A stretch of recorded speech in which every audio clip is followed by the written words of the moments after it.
Welcome to Divine Bible Tales Studio. Our today's story title The Last Supper, A Night of Love and Betrayal. It was a quiet evening in the bustling city of Jerusalem. The air was filled with the smell of roasted lamb and fresh bread as families all over the city gathered to celebrate the Passover, a sacred tradition that reminded the Jewish people of God's mighty deliverance from Egypt. But in an upstairs room of a borrowed house, something far deeper was about to unfold, a moment that would mark the beginning of the greatest story ever told. Jesus and his 12 disciples made their way into the room. The table was set, simple but warm, and the soft light of oil lamps flickered against the stone walls.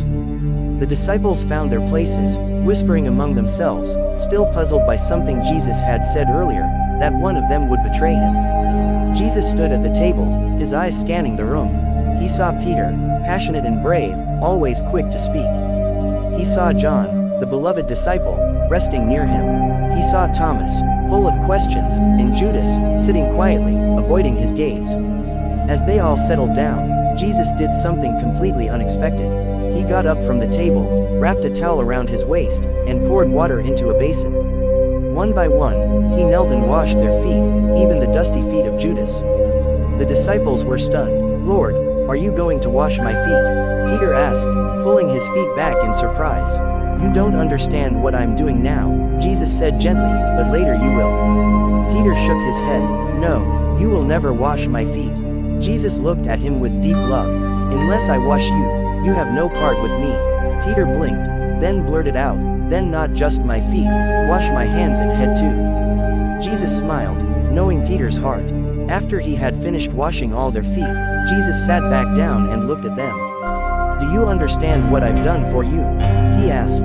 "I, your Lord and teacher, have washed your feet. You should do the same for one another.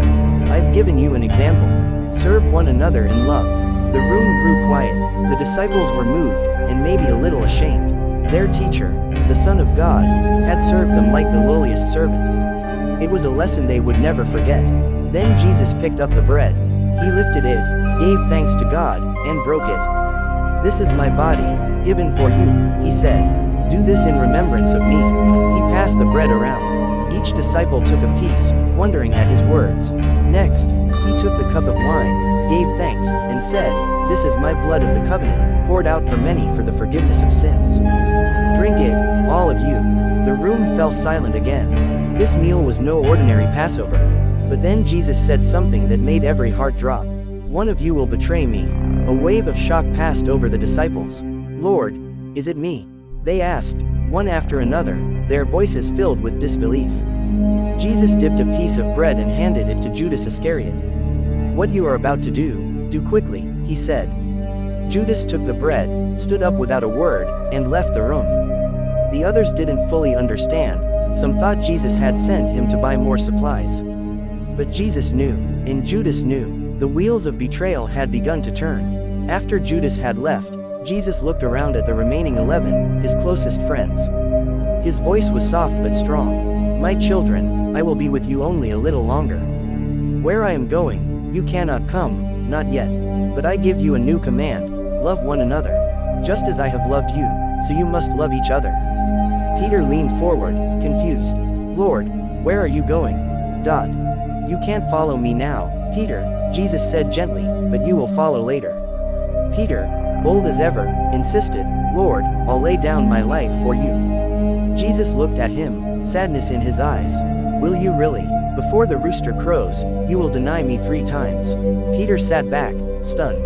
He couldn't imagine doing such a thing. Then Jesus spoke words of comfort, words that would one day carry them through their darkest hours.